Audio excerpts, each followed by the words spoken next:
Sabihin nyo nga sa katabi nyo, makinig ka.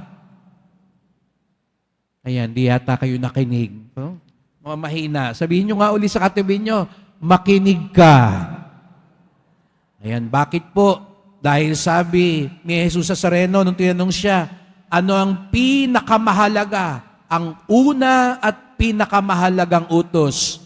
Kaya importante daw po ang sinabi ni Jesus Nazareno, una na, pinakamahalaga pa. Matinding kombinasyon po yun. Kasi merong mga una na hindi mahalaga. Meron namang mahalaga na hindi inuuna. Kaya sa buhay natin, siguraduhin natin, yung inuuna natin, yung pinakamahalaga. At para kay Jesus Nazareno, simple lang daw ang sagot niya. Ano daw yung una at pinakamahalaga? Kaya sabi ni Jesus Nazareno, makinig kayo. Ano daw po yun? Pagmamahal. Pagmamahal sa Diyos at pagmamahal sa kapwa gaya ng sarili. Siguro sasabihin niyo sa akin, kala ko naman kung ano sasabihin ni Father. Narinig ko na yan eh. Paulit-ulit na nga lang yung pagmamahal na yan. Bata pa ako, narinig ko na yan. Wala namang bago. Tama po kayo. Wala namang pong bago sa unang dating sa sinabi ni Jesus Nazareno na ang higit sa lahat, pinakamahalaga sa lahat, ay pagmamahal. Ngunit, ano nga ba ibig sabihin ng mahal? Ang ating iniibig. Sabi nga ng isang manunulat, ang dapat daw itawag mo, ngayon kasi pag narinig natin sa mga hari, ang kanyang kamahalan.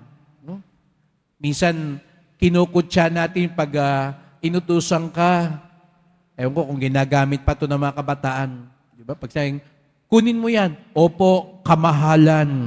No? Pero minsan may pangungutya yun para mo sinasabi, opo, mahal na hari. Pero ang ibig sabihin din daw ng kamahalan ay siya yung iyong iniibig. Kaya naman tinatrato mo siyang parang hari at reyna dahil mahal mo siya. Yun daw ibig sabihin ng kamahalan. Ngayon kasi pag sinabi natin kamahalan, parang, sige na, ikaw ang boss eh. Ikaw ang hari eh. Ikaw ang siga eh. Pero hindi raw yun ang tunay na diwa nung kamahalan. Ibig sabihin daw nun, kaya kita sinusunod. Ikaw ang nagahari sa puso ko. Kaya, mamaya pag nakita mo yung asawa mo, sabihin mo, magandang umaga, kamahalan. Ayan, di ba? Pag inutusan ka ng magulang mo, bumili ka ng ano, opo, kamahalan. Baka batukan ka, niloloko mo ba ako? No?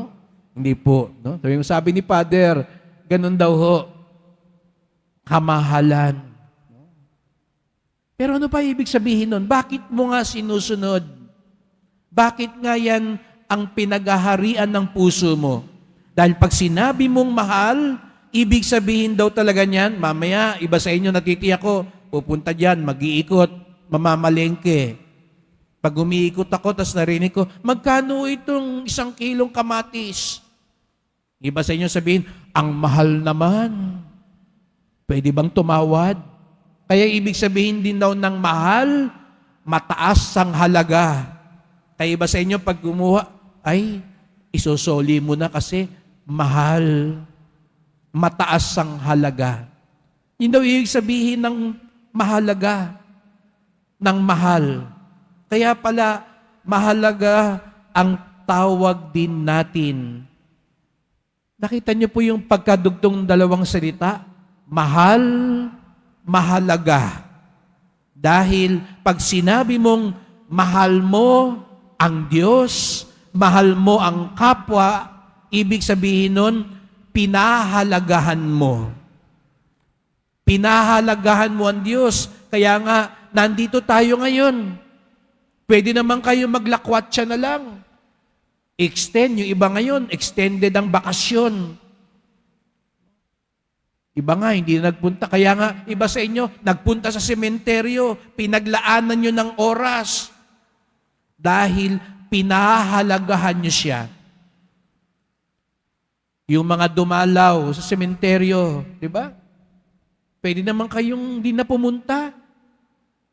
Malalaman pa ba nila yun? Malalaman nila yun. Kaya kung di nyo pinuntahan, kayo pupuntahan na lang. Kung di nyo man lang mapuntahan, pagdasal natin. Kaya sa misang ito, sa atin, pinagdadasal natin ang mga yumao. Pero, yun pala, pwede din nating sabihin, ang pagmamahal ay pagpapahalaga. Mahalin ng Diyos. Ibig sabihin, pahalagahan ng Diyos. Kaya nga nandito tayo ngayon. Naglalaan tayo ng oras sa Diyos. Maraming dahilan para hindi magsimba. Pero nandito tayo dahil gusto nating sabihin, mahalaga si Jesus Nazareno.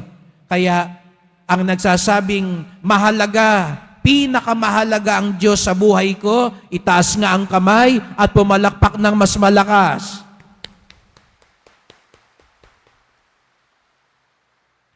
At salamat po sa inyo, nandito kayo. Dahil ibig sabihin nun, pinahalagahan nyo ang Diyos. Kaya notitiyak ko din, nalulugod si Jesus Nazareno sa inyong pagpunta rito.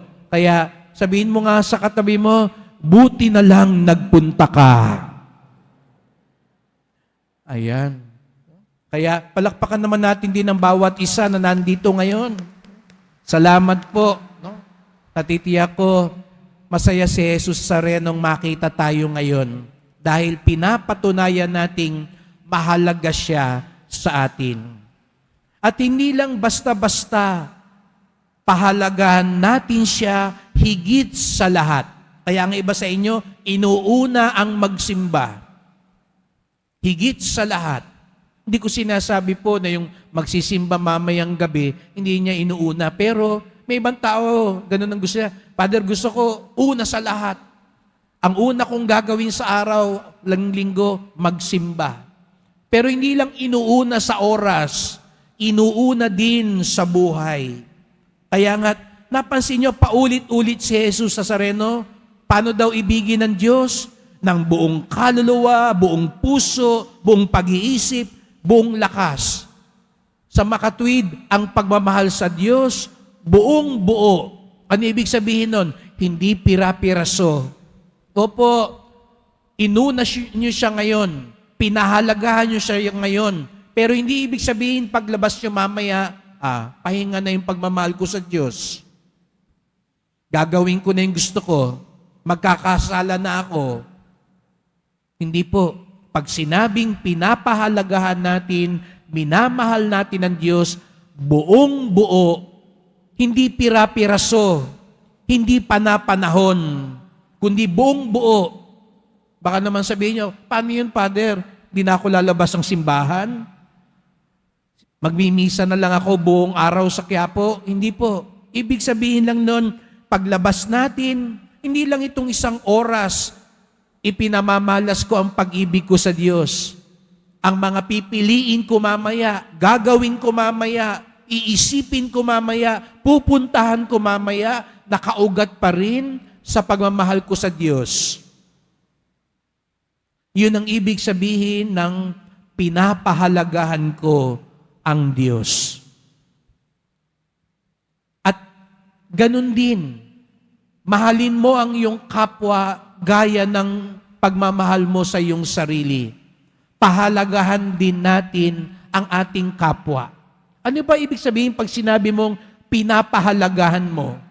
Natitiyak ko, meron tayong pinapahalagahan sa buhay natin. Ibig sabihin nun, di po ba, iniingatan mo. Uy, mahalaga to. Bigay pa to ng lolo ko. Mahalaga to. Ito yung una kong binili sa una kong sweldo. Mahalaga ito. Iniingatan mo, pinagyayaman mo, ginagalang mo. Yun daw ang ibig sabihin ng pagmamahal. Hindi lang yun nilalambing mo. Nilalambing mo, mamaya binubugbog mo. Pinapahalagahan ba talaga natin ng Diyos, si Jesus Nazareno? Dahil kung pinapahalagahan natin siya, sabi ko nga, mamaya pagsakay mo sa jeep, gagalang mo din ang iyong kapwa. Yun daw ang bago kay Jesus Nazareno.